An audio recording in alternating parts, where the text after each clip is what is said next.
It is Easter, of course, and so I want to open up, the sermon today with some of the earliest words written about the day of Easter. This is from the Gospel of Mark, one of four what are considered canonical Gospels that tell the story of Jesus's life and death. And Mark is considered to be the earliest of the four, and the closest in time to Jesus's actual passing. And it says at the very end of the gospel in Mark 16, chapter 1 through 8, when the Sabbath was over, Mary Magdalene and Mary, the mother of James, and Salome bought spices so that they might go and anoint him. And very early on the first day of the week, when the sun had risen, they went to the tomb. They had been saying to one another, "Who will roll away the stone from us from the entrance to the tomb?" When they looked up, they saw that the stone, which was very large, had already been rolled back. As they entered the tomb, they saw a young man dressed in a white robe, sitting on the right side, and they were alarmed. "Don't be alarmed," he said. "You are looking for Jesus the Nazarene, who was crucified. He has risen. He is not here. See the place where they laid him, but go tell his disciples and Peter, he is going ahead of you into Galilee. There you will see him just as he told you." So they went out quickly and fled from the tomb, for they trembled and were amazed. And they said nothing to anyone, for they were afraid. When I think on this time of year, and I think on Good Friday and the Good Friday to Easter story and that transition, I don't think on miracles and mysteries. That's not where my mind goes at this time of year. I step into a very human story. What do we do when someone we love dies? Because that's what the apostles felt. They had devoted their lives to this simple carpenter, loved him, followed him, learned from him, depended on him, and then he died. And they were lost in grief. The Gospel of Mark, which we just heard one version of the Gospel of Mark, is the oldest of the official four Gospels, as I mentioned earlier, of the Christian scriptures. And it was the earliest to tell of those four Gospels, to tell the story of Jesus, and it was also the closest to his actual death. And it does something very differently than the other three Gospels with its conclusion. It ends not with the resurrection. We don't see Jesus again in the end of this story, but it ends with an empty tomb, a tomb that is just empty. People encounter an empty tomb, and that's where the story ends. Now, there are a number of versions of Mark. There isn't just one. And when we pick up a Bible today, we'll read a Gospel of Mark that has 20 verses in its final 16th chapter. In those verses from 9 to 20, following the scene of the empty tomb, it does show and talk about Jesus's resurrection, in which Jesus appears to Mary Magdalene and the apostles and then ascends to heaven. But if we go back in history, the two oldest versions of Mark, the oldest versions that we have, of the actual copies of the Gospel of Mark, the oldest ones we have, the book doesn't stop does not go all the way to verse 20, which has that extra stuff about him coming back. It stops at verse 8, ending with the words in the that I shared in the opening reading, and they said nothing to anyone, for they were afraid. And the oldest version of the oldest gospel ends not with a reappearance of Jesus after his death, but simply an empty tomb. Additionally, some scholars, based on textual analysis, believe that the oldest version of the oldest gospel was even briefer, because we have the actual texts that we have are much older, or, are much more recent than the actual death of Jesus.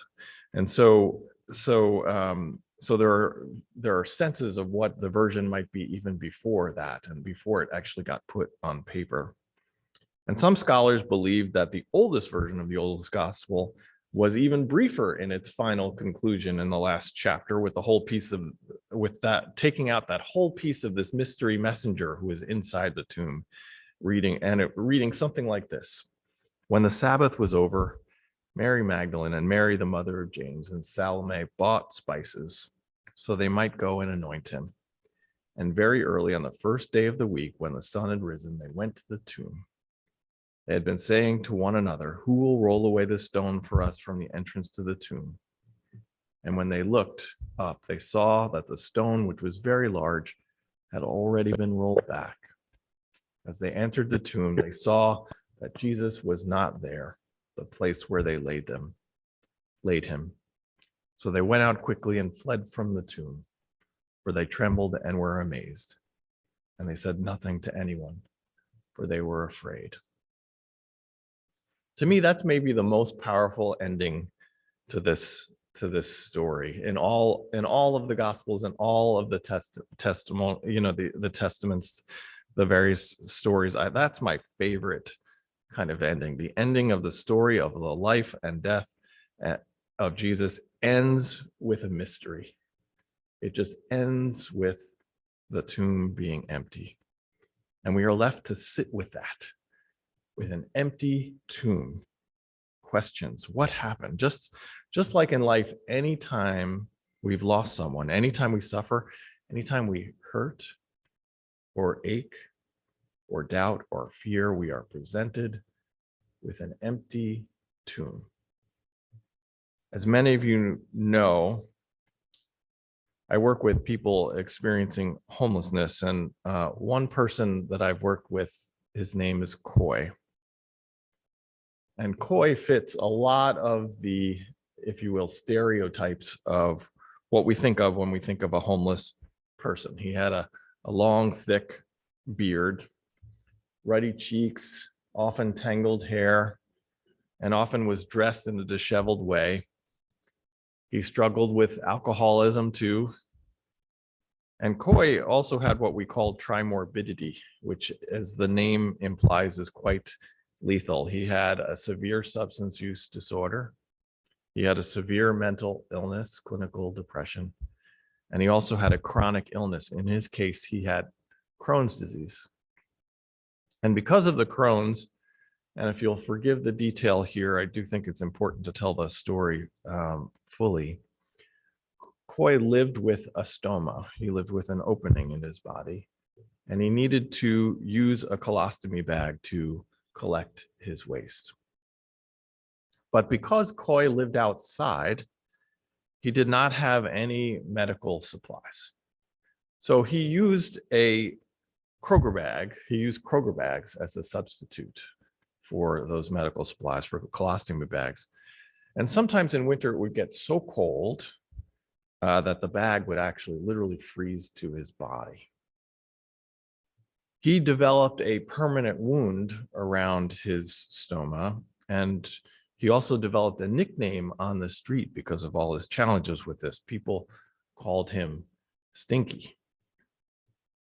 And again, please forgive all of that detail, but I think it's important, and there's value in sharing it.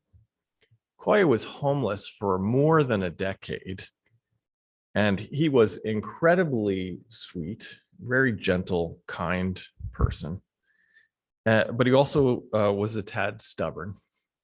And we worked with him for years and years to try and help get him into a better situation than he was in, and even move into a new home that we were hoping to try and be able to provide him with. But he always found kind of quiet ways to avoid that support and resist any of that support. He just found little ways to make choices, missed appointments, or would, just make choices that prevented him from getting the help that we really wanted to offer him. But at long last, after a good 2 years or so of real intense, constant work and attempts to persuade him to come inside and come into not just shelter but into a home, he eventually accepted our offer of housing that we were able to offer him, and we moved him into a new home. When he moved in, the first thing we did was help him get and use proper medical supplies. And only to discover in doing that he had plenty of supplies, but he wasn't using them. He was actually storing them for some time in the future, afraid that they would run out. So he was keeping some in reserve, just rather than use his supplies. So we got him way more than he needed. Like, I think actually we ended up, it was triple was the amount that he felt comfortable with. And once he got to that level of supply, he began to feel comfortable actually using what he had. We also helped him then go to a wound care specialist to take care of that wound, that permanent wound that he had developed that was always there around his stoma.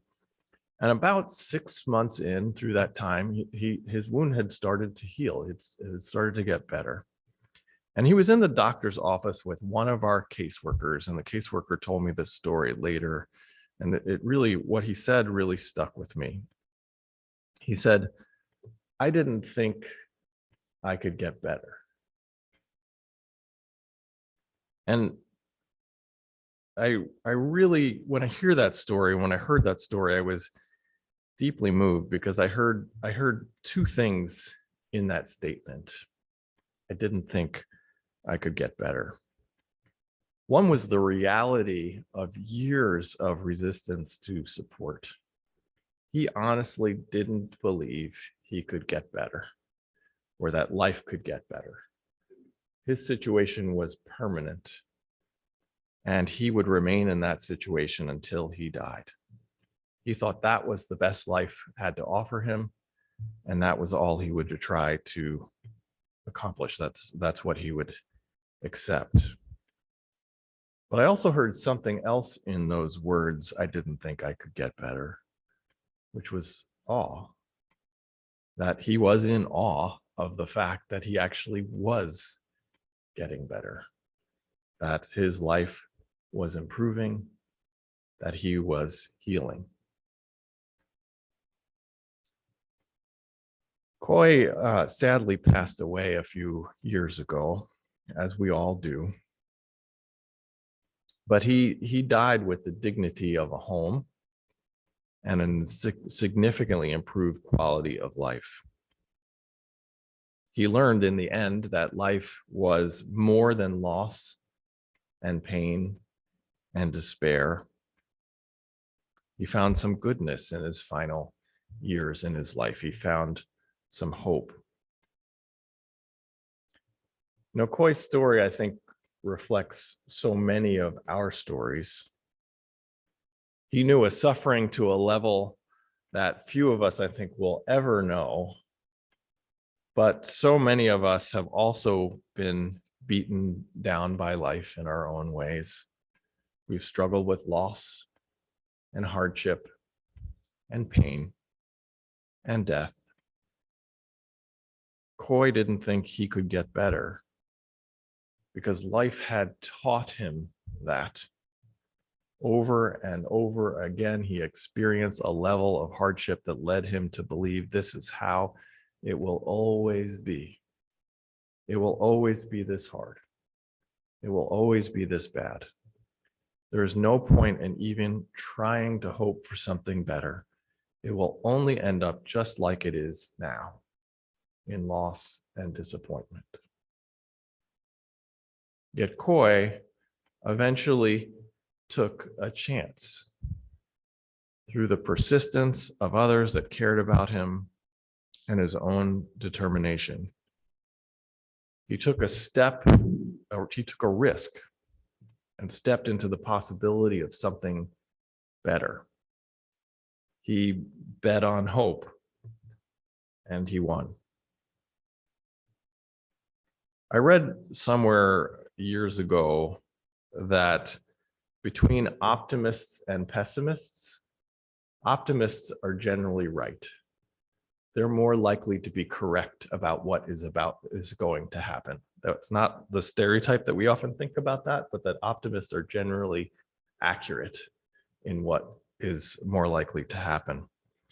But pessimism is so strong in us because in those rarer times when the good does not win out, when hurt and hardship takes over, it sticks with us because it hurts. So we remember that and we hold that and we prepare for that. We fear it. We seek to protect ourselves from it because it hurts.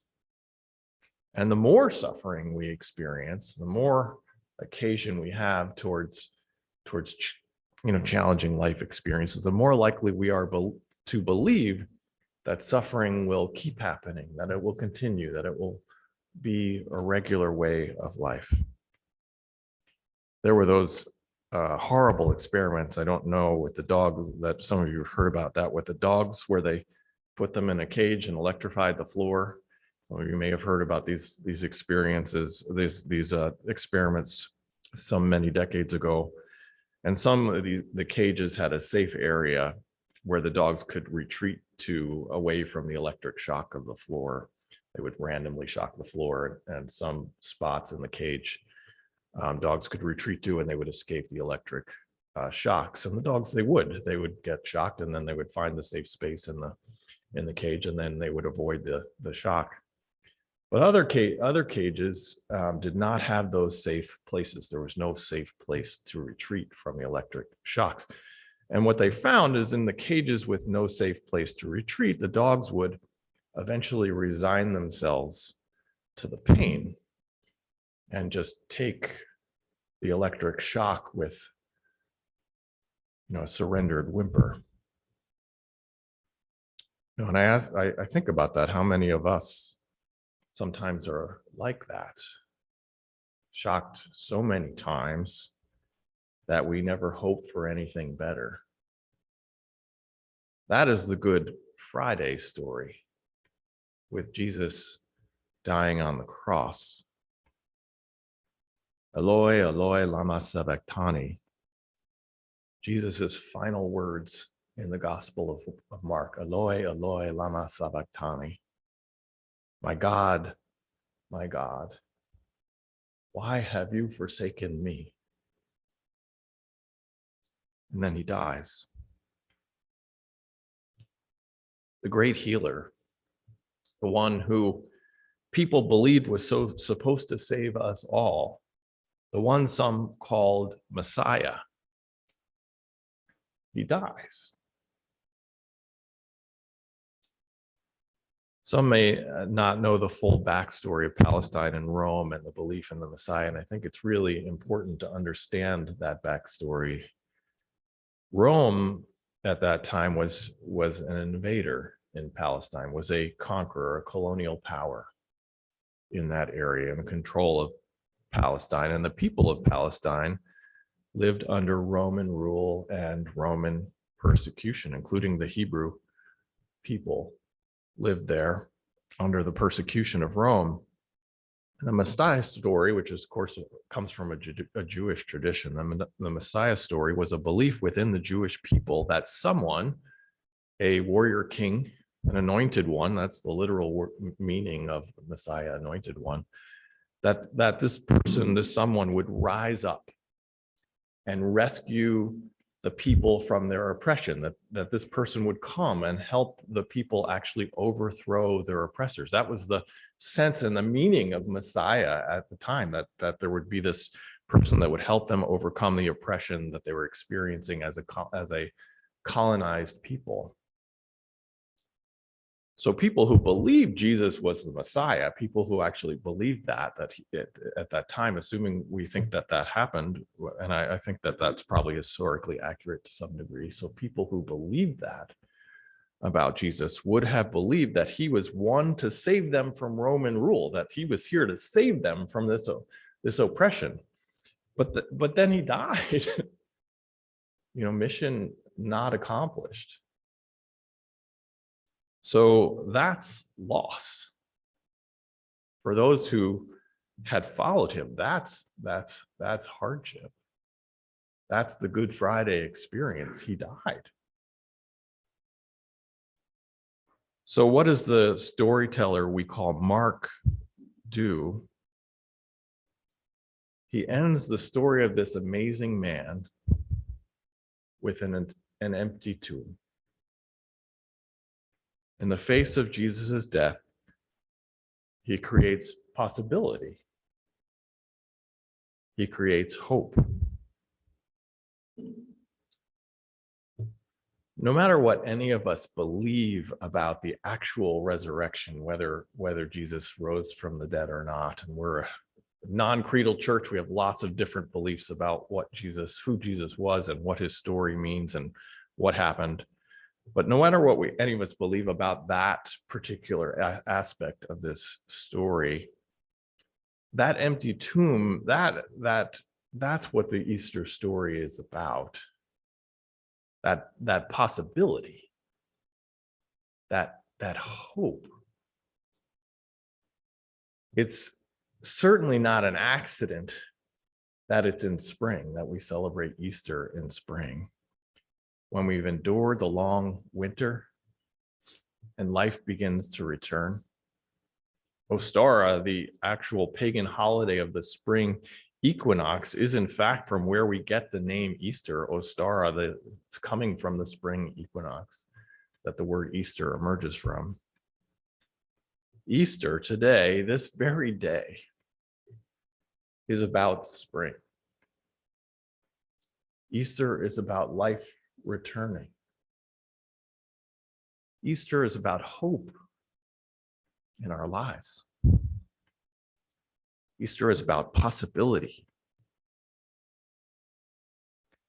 Easter is about koi, choosing a home, choosing to heal. Easter is about us taking all the losses of our lives and not letting them define who and what we are, who we are, and who we want to be, and what we think about life. Easter is about us, you and me. Easter is about hope. Easter is about possibility.